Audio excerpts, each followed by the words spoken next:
You're watching ChillyBoy Productions. I'm Larry ChillyBoy Chilson, and this is my review for The Monkey. Now, before we get into this review, make sure to go ahead and click that subscribe button down below so that you can chill with me on each and every one of my latest videos.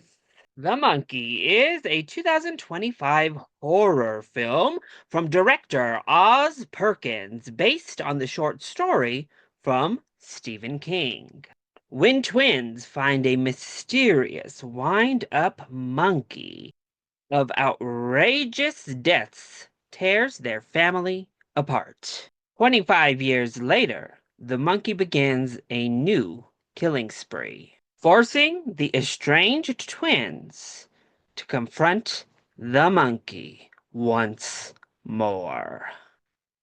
The film stars Theo James and Theo James, Tatiana Maslany, and Elijah Wood.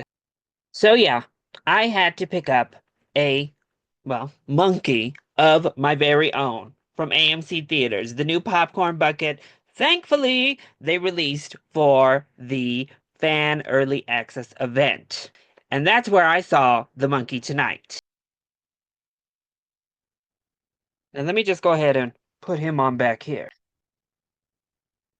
Anyway, I was really excited for this film.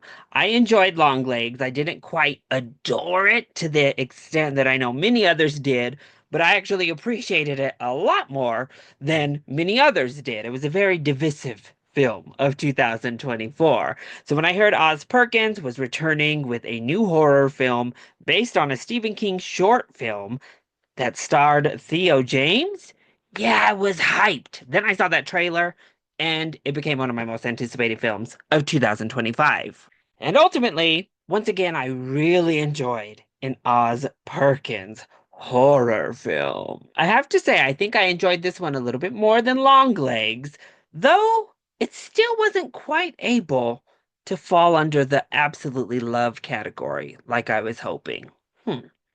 So let's go ahead and kick things off with the positives first. Well, I want to start by praising the performance or performances of Theo James because he is fantastic in this film as both twins. He absolutely nails it. And it's so much fun to get to see Theo James in a role that he can just sink his teeth into, have fun, become a little bit more unhinged in this horror comedy. Tatiana Maslany is also fantastic here, though her screen time's a little bit more limited. She definitely makes the most of it. And Oz Perkins just has a great visual style. Obviously, Longlegs had stunning cinematography, but it had a beautiful vision from the director, and I think that's the case once more. The visual style, the visual storytelling that's done in Longlegs is fantastic.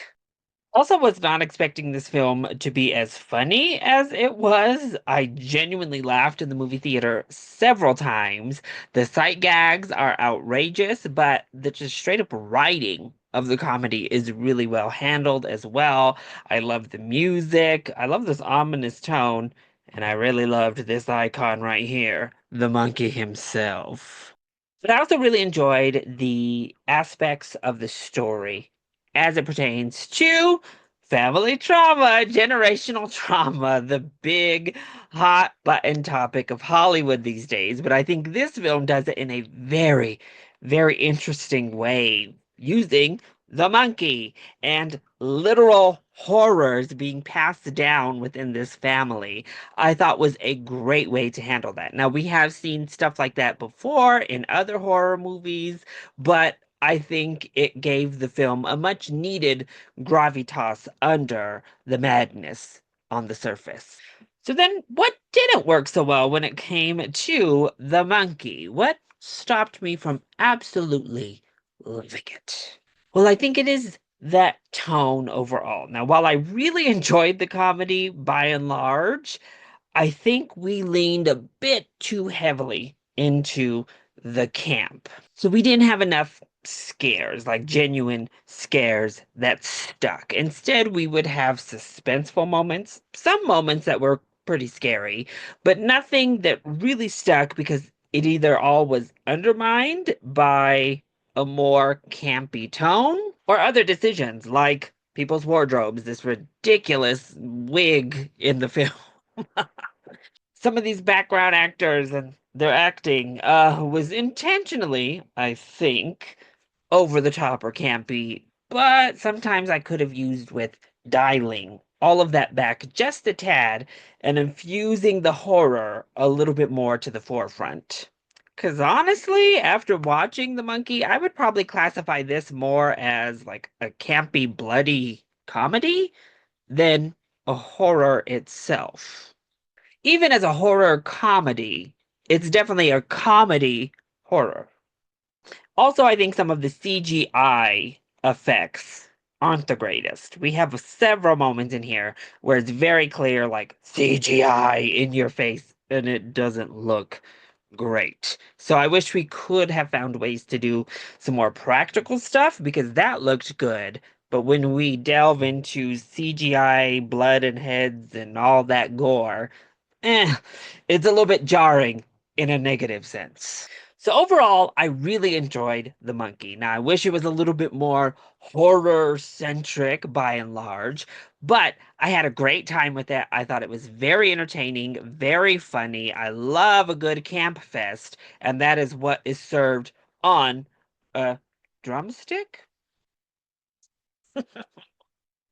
It's further going to be one of the most unique films of 2025. So don't go in expecting to be completely terrified, I'd say, but be prepared to have a great time. This definitely gets a full price ticket from me. So that was my review for The Monkey. I hope you enjoyed it. If you did, go ahead, click that like button down below and subscribe to the channel so that you are always up to date on all of my latest videos. Also, join in on the discussion. Are you excited to see The Monkey? And what is your favorite Stephen King adaptation? Let me know either in the comment section down below, or you can hit me up on Blue Sky. I love you all so much for your continued support. Thank you for watching, and we'll see you next time. Bye.